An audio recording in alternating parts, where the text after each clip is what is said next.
ನಮಸ್ಕಾರ ವೀಕ್ಷಕರೇ, ಶ್ರೀಗರಿ ವಾರ್ತೆಗರಿಗೆ ಸ್ವಾಗತ. ನಾನು ನಿಮ್ಮ ಗ್ರಹೇಶ್ವರ ಗಾರ್ಡಿಗೇಂದ್ರ.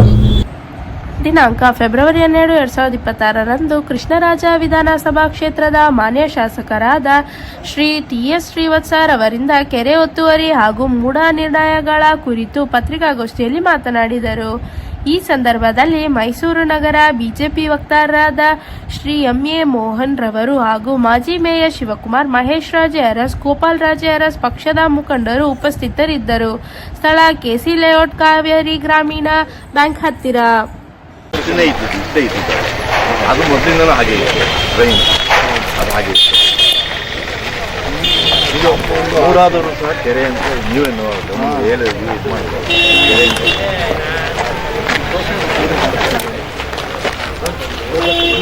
ಈ ಪೋರ್ಷನ್ ಏನು ನಾವು ನಿಂತಿದ್ದೀವಿ ಮೊದಲು ಕೆರೆ ಆಮೇಲೂ ಕೆರೆ ಅಂತಾನೆ ಇದೆ. ಹೌದು, CDP-ನಲ್ಲೇ ಹೌದು. ನೀವೆಲ್ಲ ಹೇಳೋದು ನೋಡಿದ್ರೆ ಅವಾಗ ನೀವೆಲ್ಲ ಮೀನೇ ನೋಡ್ತಾ ಇದ್ವಿ. ಅವರು ಪ್ರಥಮ ಏನೂ ಇರಲಿಲ್ಲ. ಕೆರೆ ಬೋರ್ವೆಲ್ಲ ನಾನೇ ಆನ್ ಮಾಡ್ಕೊತಿದ್ದೆ, ನಾನೇ ಆಫ್ ಮಾಡ್ತಿದ್ದೆ. ಕೆರೆನೂ ಇತ್ತು, ಇಲ್ಲಿ ಕೆರೆ ಇತ್ತು ಸರ್. ನೀರು ತುಂಬ ಎಲ್ಲ ನೀರು ತುಂಬ ಫುಲ್ಲು ಸೈಟ್ ಆಗೋಕ್ಕೂ ಮತ್ತೆ ನಾವು ವಾಕ್ ಬರೋರಿಗೆಲ್ಲ ಕೆರೆ ನಾವೇ ನೋಡ್ಕೊಂಡೆಲ್ಲ ಇಲ್ಲಿ ವಾಕ್ ಬರೋ ನಾವು ನಮ್ಮ ಯಜಮಾನ್ರು ಅವಾಗೆಲ್ಲ ನಾವು 26 ವರ್ಷ ಆಯ್ತು ಸರ್ ಇಲ್ಲಿ ಬಂದು. ಕೆರೆ ಅಂತೂ ನಾವು ಸಾಕಷ್ಟು ಜನ ನೋಡಿದ್ದೀವಿ ಕೂಡ ಕೆರೆ ಅಂತಾನೆ ಉಲ್ಲೇಖ ಆಗಿದೆ. ಪಕ್ಕದ್ದು ಕೂಡ ಕೆರೆ ಅಂತಾನೆ ಹೇಳ್ತಾ ಇದ್ರು. ಇದು ಪಬ್ಲಿಕ್ ಯುಟಿಲಿಟಿ ಬಂದ ಮೇಲೆ ಮೂಡಾದವ್ರು ಇದು ಮಾಡಿದ್ಮೇಲೆ ಬಿಟ್ಬಿಟ್ರು ಕೆರೆನೇ. ಇದು ಆ್ಯಕ್ಚುಲಿ ಇಷ್ಟು ಬಂದಿತ್ತು. ಇವಾಗ ಏನು ಮಾಡಿದ್ರು, ಇದನ್ನು ಬಿಟ್ಟರು. ಮೂಡಾದವರೇ ಮಾಡಿರೋದ್ರಿಂದ ಇದನ್ನು ಬಿಟ್ಟರು. ಇಷ್ಟು ಬಿಟ್ಟರು ಅದು ಬಿಡಿಸಿ ಲೇಔಟ್ ಅವನದೇನೆ ಅವನೇನೇ ಈಗ ಮಾರಾಟ ಮಾಡಿದಾನಂತೆ. ಅವನು ಈಗ ಮೊದಲು ಅವನೇನೇ ಫೈಟ್ ಮಾಡಿದ್ದು, ಆಗಲಿಲ್ಲ, ಕಿತ್ತಾಕೊಂಡು ಈಗಲೂ ಮತ್ತೆ ಏನೋ ಸಂಘಕ್ಕೆ 25 ವರ್ಷ ಆಗಿದೆ ಸರ್. ಆ ಒಂದು ಇದಕ್ಕೋಸ್ಕರ ಒಂದು ಸಣ್ಣ ಫಂಕ್ಷನ್ ದೊಡ್ಡದಾಗಿ ಒಂದು ಫಂಕ್ಷನ್. ಮೈಸೂರಿನ ಮೂಡಾದ ಹಗರಣದ ಹೋರಾಟವನ್ನು ಕೈಗೆತ್ತಿಕೊಂಡಿದ್ದರ ಫಲವಾಗಿ ಇವತ್ತು ಸನ್ಮಾನ್ಯ ಮುಖ್ಯಮಂತ್ರಿಗಳು 14 ಸೈಟ್ ಏನು ಪಡೆದಿದ್ರು ಅದನ್ನು ಮೂಡಾಗೆ ಹಿಂದಿರುಗಿಸುವಂಥ ಕೆಲಸವು ಹೋರಾಟದ ಕಾರಣಕ್ಕೆ ಆಗಿದ್ದು ಅನ್ನೋದನ್ನು ಪ್ರಾರಂಭದಲ್ಲಿ ನೆನೆಸ್ಕೋತೀನಿ. ಬರೀ 14 ಸೈಟ್ ಅಷ್ಟೇ ತೃಪ್ತಿನ ಅಂದರೆ ಇಲ್ಲ. ಇವತ್ತು ಇಡಿ ಎಂಟ್ರಾದ ಮೇಲೆ ಇಡಿ ಅವರ ಪರಿಶ್ರಮ ಮತ್ತು ಆಗಿರುವಂಥ ಅಕ್ರಮಗಳ ಎಲ್ಲವನ್ನು ನೋಡಿದಂಥ ಸಂದರ್ಭದಲ್ಲೇ ಸುಮಾರು 1055 ಸೈಟುಗಳು ಇವತ್ತು ಅವರು ವಶಪಡಿಸ್ಕೊಂಡಿರೋದನ್ನು ತಮ್ಮ ಮುಂದೆ ಹೇಳಲಿಕ್ಕೆ ಬಯಸ್ತಾ ಇದ್ದೀನಿ ಬಂಧುಗಳೇ. ಅಂದರೆ ಇಡಿ ಅಂತ ಸಂಸ್ಥೆ ಇವತ್ತು 1055 ಸೈಟುಗಳನ್ನು ವಶಕ್ಕೆ ಪಡ್ಕೊಂಡು ಮುಖ್ಯಮಂತ್ರಿಗಳ 14 ಸೈಟು ಇವತ್ತು ಮೂಡಾಗೆ ಹಿಂದಿರುಗಿಸುವ ಹೋರಾಟವನ್ನು ಎಲ್ಲ ಮಾಧ್ಯಮದವರು ನೀವೆಲ್ಲರೂ ಕೊಟ್ಟಿರುವ ಸಹಕಾರದ ಕಾರಣಕ್ಕೆ ನೀವೆಲ್ಲರೂ ಅದನ್ನು ಏನೋ ನಿಷ್ಪಕ್ಷಪಾತವಾಗಿ ವರದಿಯನ್ನು ಮಾಡಿದ್ದರ ಕಾರಣಕ್ಕೆ ಇಡೀ ರಾಜ್ಯದಲ್ಲಿ ಒಂದು ಅಲ್ಲೋಲ ಆಗಿ ಪಾದಯಾತ್ರೆಯೂ ಮಾಡುವಂತಾಗಿ ಇವತ್ತು ಮೈಸೂರು ನಗರದ 1055 ಸೈಟು ಸದ್ಯಕ್ಕೆ ಎಲ್ಲ ಪ್ರಭಾವಿತರು ಯಾರ್ಯಾರು ಅನ್ನೋದು ತಮ್ಮೆಲ್ಲರ ಗಮನಕ್ಕೂ ಬಂದಿದೆ. ಆ ಹಿನ್ನೆಲೆಯಲ್ಲಿ ನಾನು ನಿಮ್ಮೆಲ್ಲರಿಗೂ ಹೃದಯಪೂರ್ವಕವಾದಂಥ ಕೃತಜ್ಞತೆಯನ್ನು, ಧನ್ಯವಾದವನ್ನು ಪ್ರಾರಂಭದಲ್ಲೇ ಅರ್ಪಿಸ್ತಾ ಇದ್ದೀನಿ ಬಂಧುಗಳೇ. ಇವತ್ತು ನಾವು ಕೆಸಿ ಲೇಔಟಿನ ಈ ಭಾಗದಲ್ಲಿ ಬಂದು ನಿಂತಿದ್ದೀವಿ. ತಮಗೆ ಕಳೆದ ಒಂದು 15 ದಿವಸದಿಂದ ಈ ಭಾಗದ ನಾಗರಿಕರು ಏನು ಗಮನಿಸ್ತಾ ಇದ್ರು, ನಾಗರಿಕರು ಗಮನಿಸಿ ಏನು ನನ್ನ ಗಮನಕ್ಕೆ ತಂದಿದ್ರು, ಈ ಭಾಗದಲ್ಲಿ ಅಕ್ರಮ ಒಂದು ಬಿಲ್ಡಿಂಗು ಅಥವಾ ಕಾಂಪೌಂಡ್ ನಡೀತಾ ಇದೆ. ಇದರ ಬಗ್ಗೆ ಶಾಸಕರು ನೀವು ಧ್ವನಿ ಎತ್ತಬೇಕು ಅನ್ನುವಂಥ ಎಲ್ಲ ಒತ್ತಾಯವನ್ನು ಇಲ್ಲಿಯ ಕೆಸಿ ಲೇಔಟಿನ ನಿವಾಸಿಗಳ ಸಂಘದವರು ಎಲ್ಲ ಹಿರಿಯರು ನನ್ನ ಗಮನವನ್ನು ಸೆಳೆದಿದ್ರು. ಕಳೆದ ವಿಧಾನಸಭಾ ಅಧಿವೇಶನದಲ್ಲೇ ಈ ಒಂದು ಜಾಗದ ಬಗ್ಗೆ ನಾನು ಸರ್ಕಾರದ ಗಮನವನ್ನು ಸೆಳೆಯುವ ಪ್ರಶ್ನೆ ಹಾಕ್ಕೊಂಡು ಮೈಸೂರಿನ ಚಾಮುಂಡಿ ಬೆಟ್ಟದ ರಸ್ತೆಯಲ್ಲಿರುವಂಥ ಕೆಸಿ ಲೇಔಟಲ್ಲಿ ಒಂದು ಅಕ್ರಮವಾದಂಥ ಕಾಂಪೌಂಡನ್ನು, ಕೆರೆ ಅನ್ನುವಂಥ ಕಾಂಪೌಂಡನ್ನು ನಿರ್ಮಾಣ ಮಾಡ್ತಾ ಇದ್ದಾರೆ. ಸರ್ಕಾರದ ಗಮನಕ್ಕೆ ಬಂದಿದೆಯಾ? ಸರ್ಕಾರ ಇದ್ರ ಬಗ್ಗೆ ಏನು ಕ್ರಮವನ್ನು ಕೈಗೊಂಡಿದೆ ಅನ್ನುವಂಥದ್ದನ್ನ ವಿಧಾನಸಭೆಯಲ್ಲಿ ಪ್ರಶ್ನೆಯನ್ನು, ಗಮನ ಸೆಳೆಯುವ ಪ್ರಶ್ನೆಯನ್ನು ಹಾಕ್ಕೊಂಡಿದ್ದೆ. ಆ ಸಂದರ್ಭದಲ್ಲಿ ಕೃಷ್ಣ ಬೈರೇಗೌಡರು ಉತ್ತರ ಹೆಂಗೆ ಕೊಟ್ಟಿದ್ದಾರೆ ಅಂತಂದ್ರೆ, ಮೈಸೂರಿನ ಪ್ರಸಿದ್ಧ ಚಾಮುಂಡಿ ಬೆಟ್ಟಕ್ಕೆ ಹೋಗೋ ದಾರಿಯಲ್ಲಿರುವ KC ಲೇಔಟ್ನ ಕೆರೆ ಒತ್ತುವರಿ ಮಾಡಿ ಬೇಲಿ ಹಾಕಿದ್ದು, ಇದರ ಬಗ್ಗೆ ಗಮನ ಸೆಳೀತೀನಿ ಅಂತ ಪ್ರಶ್ನೆ ಹಾಕ್ಕೊಂಡಿದ್ದೆ. ಅದರಲ್ಲಿ ಅವರು ಉತ್ತರ ಕೊಡ್ತಾರೆ, ಮೈಸೂರು ತಾಲೂಕು ಕಸಬಾ ಹೋಬಳಿ ಕುರ್ಬಾರಳ್ಳಿ ಗ್ರಾಮದ ಸರ್ವೆ ನಂಬರ್ 4 ಪೈಕಿ ಪ್ರಸ್ತಾಪಿತ ಕೆರೆಯ ಪ್ರದೇಶವು ಬರುತ್ತಿತ್ತು. ಆಮೇಲೆ ಕಾಮ ಹಾಕ್ಕೊಂಡಿದ್ದಾರೆ. ಅದರಲ್ಲಿ ಏನು ಹೇಳ್ತಾರೆ, ಸರ್ವೆ ನಂಬರ್ 4ರಲ್ಲಿ ಆಕಾರ ಬಂದಿಯಂತೆ 979.01 ಎಕರೆ ಇದ್ದು ಬಿ ಖರಾಬಿನಲ್ಲಿ ದಾಖಲಾಗಿರುತ್ತದೆ. ಆಮೇಲಿಂದ ಅವ್ರ ಪ್ರಶ್ನೆಗೆ ಉತ್ತರ ಏನು ಕೊಡ್ತಾರೆ ಅಂದರೆ, ಇಡೀ KC ಲೇಔಟಲ್ಲಿ ಮನೆ ಆಗೋಗಿದೆ, ಎಲ್ಲ ಆಗೋಗಿದೆ ಅನ್ನುವಂಥ ಹಾರಿಕೆಯ ಜಾರಿಕೆಯ ಉತ್ತರವನ್ನು ಕೊಟ್ಟು ಸದನದಿಂದ ಅವತ್ತು ಉತ್ತರವನ್ನು ಟೇಬಲ್ ಮಾಡಿ ಓಡೋಗಿದ್ರು. ಚರ್ಚೆ ಕೊಡಲಿಲ್ಲ ಬಂಧುಗಳೇ. ಅಂದರೆ ಸರ್ಕಾರ ಮತ್ತು ಕಂದಾಯ ಸಚಿವರು, ವಿಶೇಷವಾಗಿ ಕಂದಾಯ ಸಚಿವರ ಬಗ್ಗೆ ನಮಗೊಂದು ಅಭಿಮಾನ ಇತ್ತು. ಇವತ್ತು ಇಷ್ಟೆಲ್ಲ ಸುಧಾರಣೆ ಕ್ರಮಗಳನ್ನ ತರುವಂಥ ಪ್ರಯತ್ನ ಮಾಡ್ತಾ ಇರುವಂಥ ಕೃಷ್ಣ ಬೈರೇಗೌಡರು ಇದನ್ನು ಕೆರೆ ಅಂತ ಒಪ್ಕೊಂಡು ನನ್ನ ಜವಾಬ್ದಾರಿ ಅಲ್ಲಿ ಹಾಕಿರುವಂಥ ಬೇಲಿನ ತೆಗೆಸ್ತೀನಿ ಅಂತ ಇಮ್ಮಿಡಿಯೇಟ್ ತೆಗೆಸ್ಬೇಕಾಗಿತ್ತು ಅನ್ನುವಂಥದ್ದು ಆಗ್ರಹ ನಂದು. ಆದರೆ ಅದಕ್ಕೆ ಮೊದಲೇನೆ ಮೈಸೂರಿನ ತಹಶೀಲ್ದಾರ್ಗೆ, ಮೈಸೂರಿನ ಮೂಡ ಕಮಿಷನರ್ಗೆ ನಾನು ಫೋನಲ್ಲಿ ಮಾತಾಡಿ, ನಾಳೆ ಇದು ಅಧಿವೇಶನಕ್ಕೆ ಹೋಗ್ತಾ ಇದ್ದೀನಿ, ಇಲ್ಲಿ ಬಂದು ನಾನು ಜಾಗ ನೋಡಿದ್ದೀನಿ, ಇದು ಕೆರೆ ಅಂತ ಬರ್ತಾ ಇದೆ, ಇದ್ರ ಬಗ್ಗೆ ಕ್ರಮ ತಗೋಬೇಕು ಅಂದರೆ ಈಗ ನೀವು ನೋಡ್ತಾ ಇದ್ದೀರಾ, ಈಗಿನವರೆಗೆ ಕಾಂಪೌಂಡನ್ನು ತೆರವು ಮಾಡುವಂಥ ಕೆಲಸವನ್ನು ಜಿಲ್ಲಾಡಳಿತ ಮಾಡಿಲ್ಲ. ಯಾಕೆ ಮಾಡಿಲ್ಲ ಅನ್ನುವಂಥ ಪ್ರಶ್ನೆ.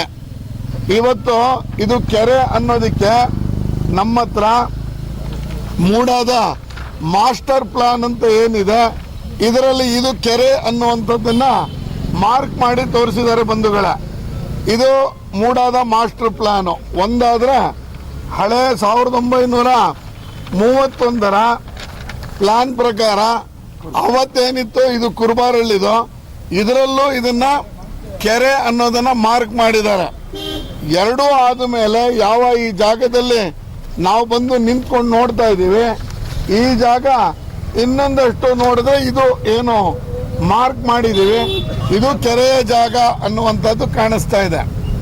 ಅಂದರೆ ಯಾವ ಕೆರೆಯನ್ನ ಅತಿಕ್ರಮಣವಾಗಿ ಮಣ್ಣು ಹಾಕ್ಕೊಂಡು ಅದನ್ನು ಲೆವೆಲ್ ಮಾಡಿ ಮುಚ್ಚುವಂಥ, ಅಥವಾ ಅದು ಕಾಂಪೌಂಡ್ ಹಾಕ್ಕೊಂಡು ಪಕ್ಕದಲ್ಲೇ ರಾಜಕಾಲುವೆ, ಏನೋ ಮಳೆ ನೀರು ಹೋಗೋಕ್ಕೆ ರಾಜಕಾಲುವೆ ಇದೆ, ಈಗ ರಾಜಕಾಲುವೆಯನ್ನು ಬಿಟ್ಟಿದ್ದಾರೆ.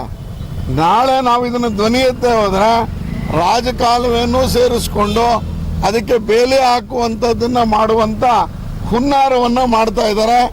ಇದರ ಹಿಂದೆ ತನಿಖೆ ಆಗಬೇಕು. ಯಾಕೆ 15-20 ದಿವಸ ಆದರೂ ಮೈಸೂರಿನ ಜಿಲ್ಲಾಡಳಿತ ಯಾಕೆ ಇದನ್ನು ಇನ್ನೂ ತೆಗೆದಿಲ್ಲ?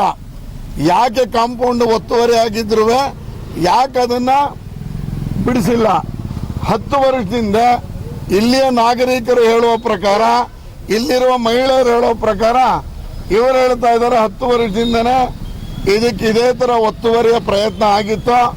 ಆವಾಗ ಆಗಿನ ಜಿಲ್ಲಾಧಿಕಾರಿಗಳು, ತಹಶೀಲ್ದಾರರೆಲ್ಲರೂ ಸೇರಿಕೊಂಡು ಈ ಒತ್ತುವರಿಯನ್ನು ತೆರವು ಮಾಡಿದ್ರು ಅನ್ನುವಂಥದ್ದು.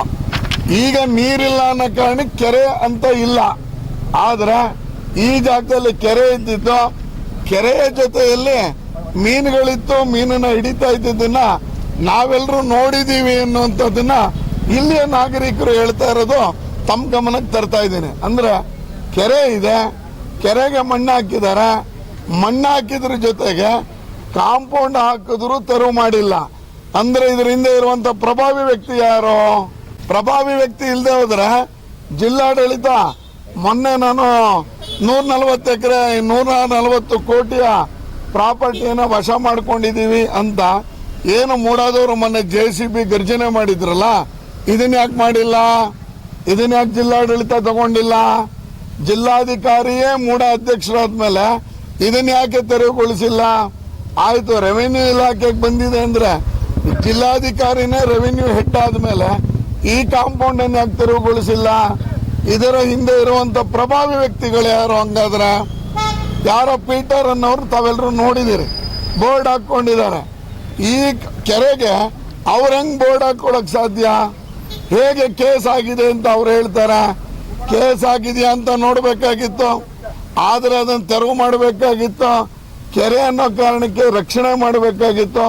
ಇದು ಯಾವುದನ್ನು ಮಾಡದೆ ಸುಮಾರು 100 ಕೋಟಿಗೂ ಹೆಚ್ಚು ರೀತಿಯ ವ್ಯವಹಾರ ನಡೆದಿದೆ ಅನ್ನುವಂಥದ್ದು ಸಾರ್ವಜನಿಕ ವಲಯದಲ್ಲಿ ಬರ್ತಾ ಇದೆ. ನನಗೆ ಹೇಳ್ತಾ ಇರೋದುವೆ ಇದೊಂದು 100 ಕೋಟಿಗೂ ಹೆಚ್ಚು ಏನು ವ್ಯವಹಾರ ಆಗೋಗಿದೆ. ಹಾಗಾಗಿ ನಿಮ್ಮ ಯಾವ ಅಧಿಕಾರಿಗಳು ಇದನ್ನ ಮುಟ್ಟೋದಿಲ್ಲ. ಇದನ್ನ ನೀವು ಮುಟ್ಟುವಂಥದ್ದನ್ನ ಮಾಡಿಸ್ಬೇಕು, ಸಾರ್ವಜನಿಕರ ಗಮನ ಸೆಳೆಬೇಕು ಅನ್ನುವಂಥ ಕಾರಣಕ್ಕೆ ಇವತ್ತು ಮಾಧ್ಯಮದ ಎಲ್ಲ ಮಿತ್ರರನ್ನ ಕರ್ಕೊಂಡ್ಬಂದು ಇದನ್ನ ಜಾಗವನ್ನ ತೋರಿಸಿ ಪತ್ರಿಕಾಗೋಷ್ಠಿಯನ್ನ ಮಾಡ್ತಾ ಇದ್ದೀನಿ. ಬಂಧುಗಳ, ಯಾರದು ಬೋರ್ಡ್ ಹಾಕೊಂಡಿರೋನು ಯಾರು? ಕಾಂಪೌಂಡ್ ಹಾಕೊಂಡಿರೋರು ಯಾರು? ಕಾಂಪೌಂಡ್ ಹಾಕಿರೋರ್ಗೂ ಬೋರ್ಡ್ ಹಾಕಿರೋರ್ಗೂ ಸಂಬಂಧ ಇದೆಯಾ? ಇದರಿಂದ ಇನ್ನೇನು ವ್ಯವಹಾರ ನಡೆದಿದೆ? ಇದೆಲ್ಲವನ್ನ ಮಾಧ್ಯಮದವ್ರ ಜೊತೆನೇ ಸೇರಿಕೊಂಡು ಇದಕ್ಕೊಂದು ಇನ್ವೆಸ್ಟಿಗೇಟಿವ್ ಜರ್ನಲಿಸಮ್ ಥರನೇ ಮಾಡಬೇಕು. ಹಿಂದೆಲ್ಲ ನಾವೆಲ್ಲ ಏನೋ ಮೈಸೂರನ್ನು ಉಳಿಸುವಂಥದ್ರಲ್ಲಿ ತಮ್ಮದೆಲ್ಲ ಏನು ಪಾತ್ರ ನನ್ನ ಜೊತೆಗಿತ್ತೋ ಅದರ ಹಿಂದೆನೂ ಮೈಸೂರನ್ನು ಉಳಿಸುವಂಥದ್ರಲ್ಲಿ ಮಾಧ್ಯಮದವ್ರ ಪಾತ್ರ ಭಾಳ ದೊಡ್ಡದಿತ್ತು. ಆ ಹಿನ್ನೆಲೆಯಲ್ಲಿ ಇವತ್ತು ನಾನು ನಿಮ್ಮನ್ನು ಮನವಿ ಮಾಡ್ಕೋತಾ ಇದ್ದೀನಿ, ನಾವು ನೀವು ಇಬ್ಬರು ಸೇರಿಕೊಂಡು ಈ ಕೆರೆಯನ್ನು ಉಳಿಸ್ಬೇಕು, ಮೈಸೂರನ್ನು ಮೈಸೂರಾಗೆ ಉಳಿಸ್ಬೇಕು. ಆ ಹಿನ್ನೆಲೆಯಲ್ಲಿ ಇವತ್ತು ನಾವು ಪತ್ರಿಕಾಗೋಷ್ಠಿಯನ್ನು ತಮ್ಮನ ಈ ಜಾಗವನ್ನು ತೋರಿಸಿ ಮಾಡುವಂಥ ಕೆಲಸವನ್ನು ಮಾಡಿದ್ದೀವಿ. ಮೊದಲನೇದು ಕೆರೆ, ಎರಡನೇದು ಒತ್ತುವರಿ, ಮೂರನೇದು ಇದರಿಂದ ಇರುವಂಥ ಪ್ರಭಾವಿಗಳು ಯಾರು? ಮೈಸೂರಿನಲ್ಲಿ, ಮೈಸೂರು ತವರು ಜಿಲ್ಲೆಯಲ್ಲಿ CMಗಿಂತ ಪ್ರಭಾವಿ ವ್ಯಕ್ತಿಗಳು ಯಾರು? CM ಅವರೇ ಖುದ್ದು ನಿಂತು ಇದನ್ನ ಯಾರಪ್ಪ ಅದು ಯಾಕೆ ಕೆರೆ ಒತ್ತುವರಿ ಆಗಿದೆ ಅಂತ ಹೇಳಿ 2 ನಿಮಿಷಕ್ಕೆ ಆದೇಶ ಮಾಡಿದ್ರೆ ಇಟ್ಟೊತ್ತಿಗೆ ಇದು ಯಾವುದೂ ಇರ್ತಿರ್ಲಿಲ್ಲ. ಹಂಗಾದ್ರೆ ಸನ್ಮಾನ್ಯ ಮುಖ್ಯಮಂತ್ರಿಗಳ ಗಮನಕ್ಕೆ ಬಂದಿಲ್ವಾ? ಅಥವಾ ಶಾಡೋ ಮುಖ್ಯಮಂತ್ರಿ ಅವ್ರ ಮಗನ ಗಮನಕ್ಕೆ ಬಂದಿಲ್ವಾ? ಅವ್ರ್ಯಾಕೆ ಸುಮ್ಮನಿದ್ದಾರೆ? ಹಂಗಾರೆ ಮೈಸೂರನ್ನ ಉಳಿಸುವಂಥದ್ರಲ್ಲೇ ಯತೀಂದ್ರ ಅವ್ರ ಪಾತ್ರ ಇಲ್ವಾ? ಮೈಸೂರಿನ ಸಂರಕ್ಷಣೆ ಅವ್ರು ಮಾಡಬೇಕಾಗಿಲ್ವಾ? ಅವ್ರ್ಯಾಕೆ ಬಾಯಿ ಮುಚ್ಕೊಂಡಿದ್ದಾರೆ? ಅಥವಾ ಇವರಿಬ್ಬರ ಕಾರಣಕ್ಕೆ ಜಿಲ್ಲಾ ಮಂತ್ರಿಯವರು ಬಾಯಿ ಮುಚ್ಕೊಂಡು ಕೂತಿದಾರ? ಮಾದೇವಪ್ಪನವರು, ಮಾದೇವಪ್ಪ ಸರ್ಗೆ ಎಲ್ಲ ಇದೆ, ಎಲ್ಲವನ್ನು ನಿಭಾಯಿಸುವಂತ ಶಕ್ತಿ ಇದೆ. ಯಾಕೆ ಈ ಕೆರೆ ಒತ್ತುವರಿಯನ್ನು ಬಾಯಿ ಮುಚ್ಕೊಂಡಿದ್ದಾರೆ? ಇವ್ರು 3 ಜನಕ್ಕೂ ಇಂತನೂ ಪ್ರಭಾವ ಬೀರೋರು ಯಾರು? ಹಂಗಾದ್ರೆ ಇವ್ರು 3 ಜನದ ಮೇಲೆ ಪ್ರಭಾವ ಬೀರಿದ್ರೆ ಮೇಲ್ಗಡೆ ಭೈರತಿ ಸುರೇಶ್ ಅವರ, ನಗರಾಭಿವೃದ್ಧಿ ಸಚಿವರ, ಯಾರು ಅನ್ನೋದು ಬೇಕು ನಮಗೆ. ಇದರ ಹಿನ್ನೆಲೆಯಲ್ಲಿ ನಿಮ್ಮಗಳ ಸಹಕಾರದೊಂದಿಗೆ ಮೈಸೂರನ್ನು ಮೈಸೂರಾಗೆ ಉಳಿಸ್ಬೇಕು, ಮೈಸೂರು ಕೆರೆಯನ್ನು ಮೈಸೂರು ಕೆರೆಯಾಗೆ ಇರಬೇಕು. ತಕ್ಷಣವೇ ಇನ್ನು ಮುಂದಿನ 48 ಗಂಟೆ ಕಾಲದೊಳಗೆ ಈ ಕಾಂಪೌಂಡನ್ನು ತೆರವು ಮಾಡಲೇಬೇಕು. ಮಾಡಲಿಲ್ಲ ಅಂದರೆ ಯಾವ ಏನೋ ಕೇಸ್ ಮೈ ಮೇಲೆ ಹಾಕ್ಕೊಂಡ್ರೂ ಪರವಾಗಿಲ್ಲ, ನಮ್ಮ ಮೇಲೆ ಏನು ಕೇಸ್ ಬಂದರೂ ಪರವಾಗಿಲ್ಲ, ನಾವು ಮುನ್ನುಗ್ಗಿ ಕಾಂಪೌಂಡನ್ನು ತೆರವು ಮಾಡುವಂಥದ್ದನ್ನು ಅದಕ್ಕೆ ಅವಕಾಶವನ್ನು ಮಾಡಿಕೊಡ್ಬೇಡಿ. MLA ಮೇಲೆ ಕೇಸ್ ಹಾಕ್ಬಿಟ್ಟು ಭಾಳ ದೊಡ್ಡ ಮನುಷ್ಯ ಅಂತ ಮಾಡ್ಕೋಬೇಡಿ. ಆದರೆ ಕೇಸಿಗೆ ಎದುರಲ್ಲ, ಯಾವುದಕ್ಕೂ ಎದುರಲ್ಲ. ನೀವಿನ್ನು ಇವತ್ತು ಶಿವರಾತ್ರಿ ಮುಗಿದ ಮಾರನೇ ದಿವಸದೊಳಗೆ ಕಾಂಪೌಂಡ್ ತೆಗಿಲಿಲ್ಲ ಅಂದ್ರೆ ನಾವೇ ನಿಂತು ಕಾಂಪೌಂಡನ್ನು ತೆರವು ಮಾಡಬೇಕಾದಂಥ ಪ್ರಸಂಗ ಬರುತ್ತೆ. ಜಿಲ್ಲಾಡಳಿತ ಮತ್ತು ಜಿಲ್ಲಾ ಉಸ್ತುವಾರಿ ಸಚಿವರು ದಯಮಾಡಿ ಗಂಭೀರವಾಗಿ ಈ ಪ್ರಕರಣವನ್ನು ತೆಗೆದುಕೋಬೇಕು ಅಂತ ಪ್ರಾರ್ಥನೆಯನ್ನು ಮಾಡ್ತಾ ಇದ್ದೀನಿ. ತಮ್ಮೆಲ್ರಿಗೂ ಇದು ಕೆರೆ ಅನ್ನುವಂಥ ಏನು ಫೋಟೋಸನ್ನು ಈಗಾಗಲೇ ತಮ್ಮೆಲ್ರಿಗೂ ಕೊಟ್ಟಿದ್ದೀನಿ ಬಂಧುಗಳೇ. ಇದು ಈ ಭಾಗದ ಕೆರೆಗೆ ಸಂಬಂಧಪಟ್ಟಿದ್ದು. ಇನ್ನೊಂದು ವಿಷಯ, ಎಗೇನ್ ಮೂಡಾದ ಹಗರಣ ನೋಡಿ ಬಂಧುಗಳೇ, ನಾ ಮೆಂಬರ್ ಆಗಿದ್ದಾಗ 2024ರಲ್ಲಿ ಮೂಡಾದ 7/11/2024ರಲ್ಲಿ ಮೂಡಾದ ಅವತ್ತಿನ ಸಾಮಾನ್ಯ ಸಭೆ ಆಗಿತ್ತು. ಆ ಸಾಮಾನ್ಯ ಸಭೆಯಲ್ಲೇ ಸಬ್ಜೆಕ್ಟ್ ನಂಬರ್ 130, ಆ ಪುಸ್ತಕ ಕೊಡಪ್ಪ, ಮೂಡಾದ ಸಬ್ಜೆಕ್ಟ್ ನಂಬರ್ 130 ಅವತ್ತು ಆ ಸಬ್ಜೆಕ್ಟಲ್ಲೇ ಒಂದು ವಿಷಯ ಪ್ರಸ್ತಾಪ ಆಗಿತ್ತು ಬಂಧುಗಳೇ. ಅದರಲ್ಲಿ ಒಂದು ವಿಶೇಷ ವ್ಯವಸಾಯ ವಲಯದಿಂದ ವಸತಿ ಮತ್ತು ವಾಣಿಜ್ಯ ವಲಯಕ್ಕೆ ಭೂ ಬದಲಾವಣೆಗಾಗಿ ಒಂದು ಸಬ್ಜೆಕ್ಟ್ 130ನೇ ಸಬ್ಜೆಕ್ಟ್ ಬಂದಿತ್ತು. ಅದರಲ್ಲಿ ಅವತ್ತು ಏನು ಹೇಳಿದ್ರು ಅಂದ್ರೆ ವಿಷಯ ಯಾರೋ ಒಬ್ರು ರೀಬಿ ಪೀಟರ್, ರಾಣಿ ಪೀಟರ್ ಅನ್ನುವಂಥವ್ರು ಈ ಸರ್ವೆ ನಂಬರ್ 35 ಎಲ್ಲ ಹಾಕ್ಬಿಟ್ಟು ವಸತಿ ಮತ್ತು ವಾಣಿಜ್ಯ ವಲಯಕ್ಕೆ ಇದನ್ನ ನಾವು ಕನ್ವರ್ಷನ್ ಕೇಳ್ತಾ ಇದ್ದೀವಿ ಅಂತ ಹೇಳಿ ಈ ಸಬ್ಜೆಕ್ಟ್ ಬಂದಿತ್ತು. ಅವತ್ತು ನಾನು ಮೂಡ ಮೀಟಿಂಗಲ್ಲಿ ವಿಶೇಷ ವ್ಯವಸಾಯ ವಲಯ ಅಂದರೆ ಏನು, ಇದನ್ನ ವಸತಿ ಮತ್ತು ವಾಣಿಜ್ಯ ವಲಯಕ್ಕೆ ಕೊಡೋಕ್ಕಾಗತ್ತಾ ಅನ್ನುವಂಥ ಪ್ರಶ್ನೆ ಇಟ್ಟು ಅವತ್ತು ಈ ಸಬ್ಜೆಕ್ಟು ಡೆಫರ್ ಆಗಿರೋದನ್ನ ನಿಮ್ಮ ಗಮನಕ್ಕೆ ತರ್ತಾ ಇದ್ದೀನಿ. 7/11/2024 ಈ ಪ್ರದೇಶದವನ್ನು ಏನು ವಿಶೇಷ ಏನು ಹಸಿರು ವಲಯ ಅಗ್ರಿಕಲ್ಚರಲ್ ಝೋನ್ ಅಂತ ಏನಿತ್ತು, ಸ್ಪೆಷಲ್ ಅಗ್ರಿಕಲ್ಚರಲ್ ಝೋನಿಂದ ಅವತ್ತು ಇದನ್ನು ಡೆಫರ್ ಮಾಡಿ ಸಬ್ಜೆಕ್ಟನ್ನು ಮುಂದಕ್ಕೆ ಹಾಕಿದ್ದೆ. ಮೊನ್ನೆ ಮೂಡ ಅಂತ ಹೋದ ಮೇಲೆ MUDA ಅನ್ನುವಂಥದ್ದು ಬರೀ MDA ಆದಮೇಲೆ ಯು ಅನ್ನುವಂಥ ಅಕ್ಷರ ಹೋದ್ಮೇಲೆ MDAಯ ಮೊದಲನೇ ಪ್ರಪ್ರಥಮ ಸಭೆ 8/8/2025 ಮಾಡಿದ್ದಾರೆ. 8/8/2025 ಸಭೆ ಮಾಡಿದ್ದಾರೆ. 19 ಜನ ಇದಕ್ಕೆ ಸದಸ್ಯರಾಗಿ ಆ ಒಂದು ಮೂಡಾದ ಮೀಟಿಂಗಲ್ಲಿ ಇರಬೇಕಾಗಿತ್ತು. ಅದರಲ್ಲಿ ಚೇರ್ಮನ್ ಒಳಗೊಂಡಂಗೆ 4 ಜನ ಮೆಂಬರ್ಗಳನ್ನು ಇವರೇನು ನೇಮಕಾತಿ ಮಾಡಬೇಕಾಗಿತ್ತು, ಅವರನ್ನು ಸೇರಿದಂಗೆ ಒಬ್ಬ ವಿಧಾನಮಂಡಲದ ಸದಸ್ಯರು ಸೇರಿದಂಗೆ 19 ಜನ ಇರಬೇಕಾಗಿತ್ತು. ಮಾಡಿಲ್ಲ ಇವರು. ಆದರೆ 9 ಜನ ಅವತ್ತಿನ ಆ ಸಭೆಯನ್ನು ನಡೆಸಿದ್ದಾರೆ. ಅದರಲ್ಲಿ ಹಾಜರಿದ್ದವರು ಯಾರು ಅಂತಂದರೆ ಈಗಿನ ಮೂಡಾದ ಅಧ್ಯಕ್ಷರು ಜಿಲ್ಲಾಧಿಕಾರಿಗಳಾದಂಥ ಲಕ್ಷ್ಮೀಕಾಂತ್ ರೆಡ್ಡಿ ಅವರ ನೇತೃತ್ವದಲ್ಲಿ ಅವರ ಕೈ ಕೆಳಗಿನ ಅಧಿಕಾರಿಗಳು 9 ಜನ ಅವತ್ತು ಆ ಮೀಟಿಂಗಲ್ಲಿ ಹಾಜರಿದ್ದಾರೆ. ಅದರಲ್ಲಿ ಸಬ್ಜೆಕ್ಟ್ 130 ಏನು 7/11 ನಡೆದಿತ್ತು ಅದರ ಮುಂದುವರಿದ ಸಭೆ ಅಂತ ಮಾಡಿ ಅದರಲ್ಲಿ ಸನ್ಮಾನ್ಯ ಶಾಸಕರು ಅವತ್ತು ಅಬ್ಜೆಕ್ಷನ್ ಹಾಕಿದ್ರು. ಇವತ್ತು ಅದನ್ನು ನಿರ್ಣಯವನ್ನು ಮಾಡುವಂಥ ಪ್ರಕ್ರಿಯೆಯನ್ನು 8/8/2025 ಮಾಡಿದ್ದಾರೆ.